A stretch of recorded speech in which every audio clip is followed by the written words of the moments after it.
ભગવાન શ્રી કૃષ્ણની લીલા તો અપરંપાર છે, ત્યારે આજે મેળવીશું શ્રી કૃષ્ણની કૃપા અને દર્શન કરીશું અમદાવાદના નરોડા વિસ્તારના કૃષ્ણનગરમાં આવેલ રાધે કૃષ્ણ મંદિરના. આ મંદિર એટલું પૌરાણિક અને પ્રસિદ્ધ છે કે આ મંદિરના નામ પરથી જ આ વિસ્તારનું નામ કૃષ્ણનગર રાખવામાં આવ્યું છે. આ મંદિર પર ભક્તોને અપાર આસ્થા રહેલી છે. તો આવું દર્શન કરીએ અને કરીએ શ્રી કૃષ્ણની ઉપાસના.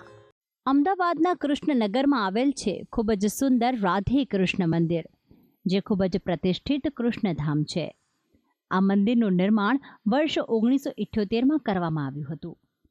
આ મંદિર એટલું પ્રસિદ્ધ અને પ્રચલિત છે કે નરોડામાં આવેલ વિસ્તાર કૃષ્ણનગર તરીકે જ ઓળખાવા લાગ્યું છે. આ મંદિરની વિશેષતા એ છે કે આ મંદિરમાં દરેક ધર્મ અને જ્ઞાતિના લોકોને ધ્યાનમાં રાખીને જુદા જુદા ભગવાનની પ્રતિમાની સ્થાપના કરવામાં આવી છે. આપના મંદિરમાં રાધા કૃષ્ણની સાથે મા અંબા, દેવોના દેવ મહાદેવ, સાંઈ બાબા, ઝૂલેલાલ, સ્વામિનારાયણ, ગુરુ નાનક, શીતળા માતા, બળિયાદેવ, હનુમાનજીની પ્રતિમાના પણ દર્શન થાય છે. એટલે કે એક જ મંદિરમાં આપને બધા જ દેવી દેવતાઓ જોવા મળે છે. આ મંદિરની ખાસ અગત્યતા એટલી છે કે માતાજી રાધાકૃષ્ણના બધા દેવો, બધા ધર્મના દેવો અહીં આગળ બધા બેઠેલા છે. માતાજી પ્રત્યક્ષ છે, લોકો એની બહુ જ ઘણી આસ્થા રાખી અને જાય છે અને કામ પતે છે. રાધાકૃષ્ણ પ્રત્યક્ષ છે, મંદિરની મૂર્તિની અંદર જીવ છે. ભગવાન કૃષ્ણ આ મંદિરમાં રાધાજી સાથે બિરાજિત અને વાસણી ધારણ કરેલ છે. આ મંદિરમાં બિરાજમાન રાધા કૃષ્ણની મૂર્તિ ખાસ જયપુરથી તૈયાર કરાવવામાં આવી હતી અને અમદાવાદના કૃષ્ણનગરના મંદિરમાં સ્થાપિત કરવામાં આવી હતી.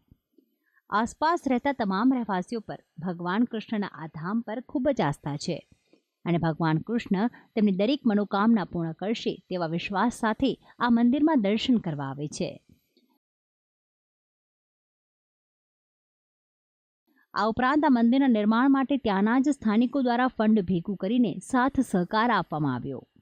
આ મંદિરમાં દરેક તહેવારની ઉજવણી ખૂબ જ ધામધૂમથી કરવામાં આવે છે. તો ભક્તો પોતાની શક્તિ અનુસાર આ મંદિરમાં દાન પણ કરે છે. 30 વર્ષથી આ મંદિરે બેસીએ છીએ, ભજન કીર્તન કરીએ છીએ. મંદિરના ટ્રસ્ટીઓ ખૂબ સાથ સહકાર આપે છે અને દરેક તહેવારો ઉજવાતા હોય, દરેક તહેવાર ઉજવાય છે. ખૂબ આનંદથી ઉજવવામાં આવે છે અને ખર્ચો પણ એ લોકો બહુ સરસ કરે છે.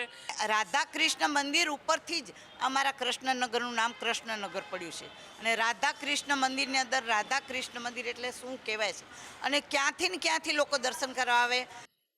આ મંદિરમાં ભક્તોની સાથે સાથે અનેક ભજન મંડળીઓ પણ નિત્ય સવારે 2 કલાક ભજન કરવા પધારે છે અને કૃષ્ણ ભક્તિમાં લીન થઈ જાય છે.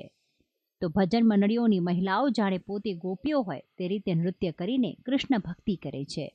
આમ તો ભગવાન વિષ્ણુએ અત્યાર સુધી 23 અવતાર ધારણ કર્યા છે. આ બધા જ અવતારોની અંદર તેમનો મહત્વનો અવતાર શ્રી કૃષ્ણનો છે અને તેથી જ ભક્તો શ્રી કૃષ્ણના દર્શન કરીને ધન્ય બની જાય છે. ભક્તિ સંદેશ ન્યૂઝ, અમદાવાદ.